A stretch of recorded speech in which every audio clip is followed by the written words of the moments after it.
चलो मैं ऑफिस जाने के लिए निकल रहा हूँ। हाँ,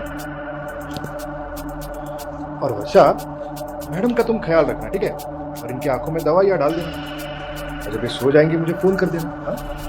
जी साहब, आप फिक्र मत करिए, मैं आपको फोन कर दूंगी और मैडम का ध्यान भी रखूंगी। I love you। कुछ कहा क्या आपने? अब नहीं तो कुछ नहीं। क्यों? अच्छा, मैं कह रही थी कि मुझे थोड़ा कैश मिलेगा क्या? मुझे ना आंखों की दवाइयाँ लानी थी। तो मेरे पास कुछ कैश है नहीं, पर मैं एक काम करता हूँ, ऑफिस से आते वक्त तुम्हारे लिए मैं तुम्हारी दवाइयाँ लेते आऊंगा, ठीक है? चलो मैं निकलता हूँ ऑफिस के लिए। बाय। मैडम, ये लीजिए आपकी चाय। मैं चाय बाद में पीऊंगी वर्षा, और जो साहब ने तुम्हें कैश दिया था ना सुबह, उससे मैंने दवाई लेके आ। मैडम, साहब ने मुझे कोई कैश नहीं दिया था। बेटा मुझे इग्नोर मत करना, मैं दुर्गा माता हूँ। आज तुम्हें 3 घंटे में खुशखबरी मिलेगी। बस तुम वीडियो को लाइक करके चैनल को सब्सक्राइब कर दो और जाते जाते कमेंट में जय माता जी लिख देना। उन्होंने बोला था ना कि वो शाम को आपके लिए दवाई लेकर आ जाएंगे। मुझसे झूठ बोलने की जरूरत नहीं है, मुझे पता है कि साहब ने तुम्हें कैश दिया। तो जाओ मिले दवाई लेकर आओ। मैडम, आपको तो दिखाई नहीं देता, तो आप ऐसे कैसे बोल सकती है कि साहब ने मुझे पैसे दिए? मुझे दिखाई नहीं देता, पर महसूस तो होता है। मुझे पता है साहब ने तुम्हें पैसे दिए। मैडम, साहब ने मुझे कोई पैसे नहीं दिए। मैं पानी गर्म कर रही थी, देख कर आती हूँ। साहब, आप जल्दी घर आ जाइए, मैडम को हमारे बारे में सब पता लग गया है।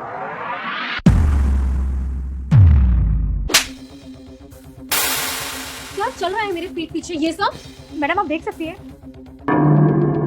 आपकी आंखों की रोशनी वापस कैसे आ गई? ये क्या किया आपने? मुझे थप्पड़ क्यों मारा आपने? ज्यादा नाटक करने की जरूरत नहीं है, मुझे सब कुछ पता चल गया है। मैडम, आपकी आंखों की रोशनी वापस कैसे आ गई? मेरी आंखों की रोशनी कल ही वापस आ गई, और मुझे लगा कि मैं अपने पति को सरप्राइज दूंगी, पर मुझे क्या पता था कि मेरा पति मुझे ही धोखा दे रहा है। और तुम्हें गरीब समझ के मैंने तुम्हारी मदद करने की कोशिश की, तुमने मुझे ही धोखा दिया। मैडम, मुझे माफ कर दीजिए, मैं साहब की बातों में आ गई थी। प्लीज मैडम, मुझे माफ कर दीजिए। जो तुमने करा ना वो माफी के लायक नहीं है, अब तुम डायरेक्ट जेल जाओगी। नेहा, अरे तुम्हारे आंखों की रोशनी वापस आ गई, बताया नहीं तुमने? ज्यादा नाटक करने की जरूरत नहीं है, मुझे तुम्हारी सच्चाई पता चल चुकी है। कितना भोला बन रहे हो तुम, शर्म नहीं आई तुम्हें? बीवी होने के बावजूद भी किसी और औरत के साथ। मैं अपने पापा को कॉल करके सब कुछ सच सच बताऊंगी। नहीं, मैं तुम्हारे आगे हाथ जोड़ता हूँ, प्लीज घर में इसके बारे में किसी को कुछ मत बताना।